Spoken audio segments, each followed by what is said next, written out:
ذمہ انفومسٹ دیکھنے اور سننے والے معزز ناظرین، السلام علیکم۔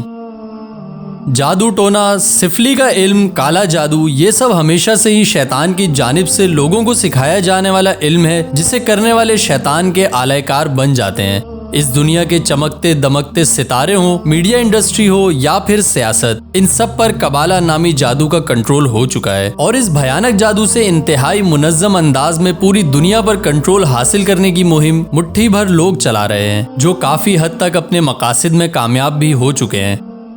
قبالہ نامی یہ جادو کیا ہوتا ہے، اس کی شروعات کہاں سے ہوئی اور اسے کیسے کیا جاتا ہے، شیطان کیسے قبالہ جادو کرنے والوں سے براہ راست ہم کلام ہوتا ہے، اور اس جادو میں ایسا کیا خاص ہے کہ جسے دنیا پر کنٹرول حاصل کرنے کے لیے کیا جاتا ہے، یہ تمام معلومات اور حقائق آج کی اس ویڈیو میں ہم آپ کے ساتھ شیئر کریں گے۔ مگر چونکہ یہ بہت ہی وضاحت طلب اور پیچیدہ موضوع ہے، لہٰذا اسے ایک ویڈیو میں بیان کرنا ناممکن ہے۔ اسی لیے ہماری کوشش ہوگی کہ اس ویڈیو کو 2 حصوں میں بیان کیا جائے اور آسان فہم انداز میں آپ تک پہنچایا جائے۔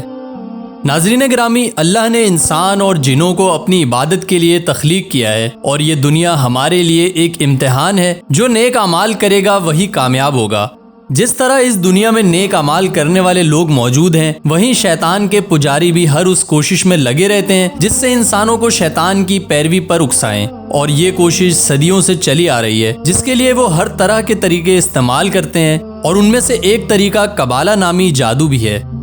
قبالہ جادو کی ابتدا ہزاروں سال پرانی بابل کی تہذیب سے ہوئی، اور وقت گزرنے کے ساتھ ساتھ یہ ایک خفیہ تنظیم کا ہتھیار بن گئی۔ محققین کے مطابق قبالہ جادو کی ابتدا بنی اسرائیل سے ہوئی۔ جب حضرت یعقوب علیہ السلام کے بیٹے حضرت یوسف علیہ السلام کو مصر کی حکومت ملی تو آپ نے اپنے تمام بھائیوں کو خاندان سمیت مصر بلا لیا، جہاں بنی اسرائیل نے مصر کے لوگوں کے ساتھ رہتے ہوئے اس جادو کو سیکھا۔ اس زمانے میں مصر کے لوگ جادو کے فن میں کمال رکھتے تھے، اور قبالہ نامی جادو کے ذریعے ہر اس کام کو کر دکھاتے جو بظاہر ناممکن نظر آتی تھی۔ جیسے سامری نام کا جادوگر اور اس کے کرتبوں کا ذکر قرآن پاک میں بھی موجود ہے، وہ بھی مصر میں ہی موجود تھا، اور فرعون مصر کے وہ جادوگر جنہوں نے موسیٰ علیہ السلام کا مقابلہ کیا تھا، نیز یہ جادوگر قبالہ نامی جادو کے ماہر تھے، جسے جادو کی سب سے خوفناک قسم بھی مانا جاتا ہے۔ یہی وجہ تھی کہ بنی اسرائیل فرعونوں کے ساتھ رہ کر تکبر میں مبتلا ہو گئے، اور مصری جادوگروں سے قبالہ جادو سیکھ کر انتہائی سرکش اور نافرمان ہو گئے، اور قبالہ نامی جادو اور عملیات کو اپنے مخالفین کو نقصان پہنچانے اور اپنے مقاصد کے لیے استعمال کرنے لگے۔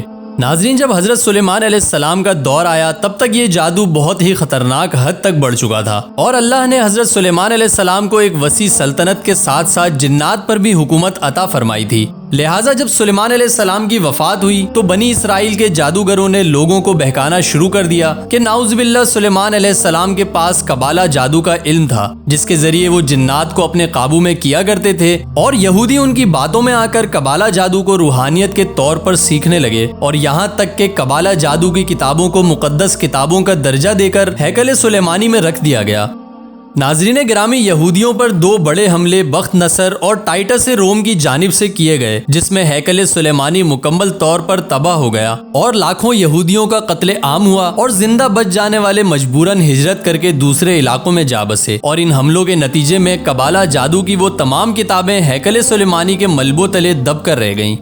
18ویں صدی میں یہودیوں کی جانب سے ایک خفیہ تنظیم نائٹ ٹیمپلرز کی بنیاد رکھی گئی، جس کا مقصد ہیکل سلیمانی کے ملبے تلے موجود جادوئی کتابوں کو تلاش کرنا تھا، اور یہ لوگ اس مقصد میں کامیاب بھی ہو گئے۔ انہوں نے ہیکل سلیمانی کے ملبے سے وہ کتابیں حاصل کر لیں جن میں قبالہ جادو اور پراسرار رسومات کا سارا علم موجود تھا۔ یہ کتابیں حاصل کرنے کے بعد ان نائٹ ٹیمپلرز کا مقصد قبالہ جادو کا استعمال کر کے دنیا پر حکمرانی کرنا تھا، جس کے حصول کے لیے یہ لوگ عیسائیوں کے ساتھ مل کر صلیبی جنگوں میں بھی حصہ لیتے اور خود کو عیسائی ظاہر کرتے اور دنیا پر حکمرانی کرنے کے خواب دیکھتے۔ لیکن صلاح الدین ایوبی جیسے حکمران کے ہوتے ہوئے ان کے یہ عزائم کامیاب نہ ہو سکے، لہٰذا جب عیسائیوں کو ان نائٹ ٹیمپلرز کے یہودی ہونے کا پتہ چلا تو انہیں قتل کرنا شروع کر دیا، جس کی وجہ سے وہ نائٹ ٹیمپلرز اپنی جان بچا کر اسکاٹ لینڈ جا بسے اور اپنی خفیہ مہم جاری رکھی۔ چونکہ قبالہ جادو کی کتابیں انہیں مل چکی تھیں، لہٰذا اس کا استعمال کر کے اور پراسرار رسومات کے ذریعے انہوں نے اپنا اثر و رسوخ اشرافیہ اور حکمرانوں پر بڑھا کر پوری برطانیہ میں پھیل گئے اور آہستہ آہستہ اپنا اثر و رسوخ بھی پوری برطانیہ میں بڑھا لیا، اور دیکھتے ہی دیکھتے یہ لوگ پوری دنیا کے وسائل پر قابض ہونا شروع ہو گئے، یہاں تک کہ جائیدادوں، سونا چاندی، تیل اور دنیا بھر کے تمام وسائل پر ان کا قبضہ ہو گیا۔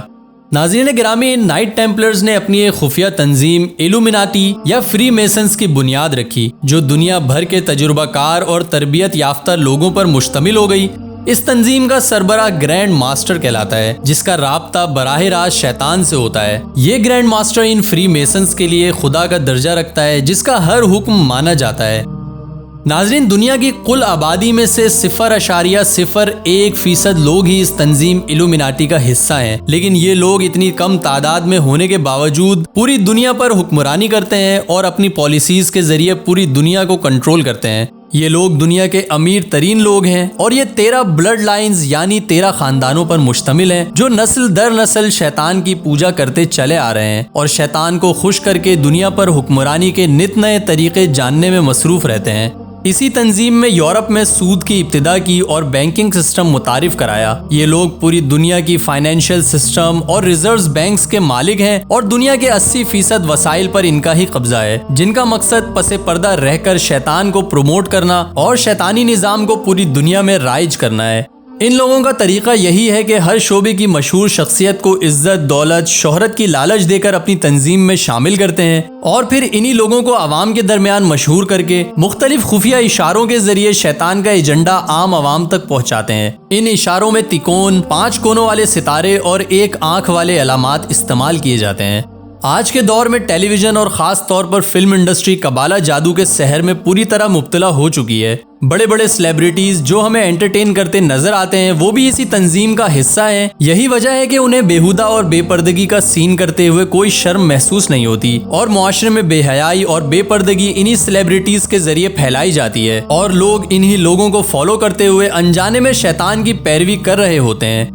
فلم انڈسٹری کے اکثر گانوں کی لیرکس بھی قبالہ جادو کی طرز پر لکھی جاتی ہیں، جس میں بے حیائی، بے شرمی، کفر اور شرک، یہاں تک کہ شیطان کی پوجا تک کی باتیں شامل ہوتی ہیں۔ اس کے علاوہ آج کے دور میں سوشل میڈیا بھی انہی بے حیائی اور کفریہ اور شرکیہ مواد کو پروموٹ کرنے کے لیے استعمال کیا جاتا ہے، جس سے خاص طور پر نوجوان نسل اس بے حد خطرناک جادو کے سحر میں مبتلا ہو کر اپنے اصل دین سے دور ہوتے جا رہے ہیں اور انجانے میں شیطان کے پیروکاروں کے گروہ کا حصہ بن چکے ہیں۔ ناظرین، ویڈیو کے اگلے پارٹ میں ہم جانیں گے قبالہ جادو اور پراسرار خفیہ رسومات کس طرح ادا کی جاتی ہیں اور دنیا کے کون سے لوگ ہیں جو اس شیطانی تنظیم کے شکنجے میں پھنس کر شیطانی ایجنڈا پروموٹ کرنے میں مصروف ہیں۔ یہ ویڈیو آپ کو کیسی لگی اور قبالہ جادو کے بارے میں آپ کا کیا خیال ہے؟ اپنی رائے سے کمنٹ سیکشن میں ضرور آگاہ کیجیے گا۔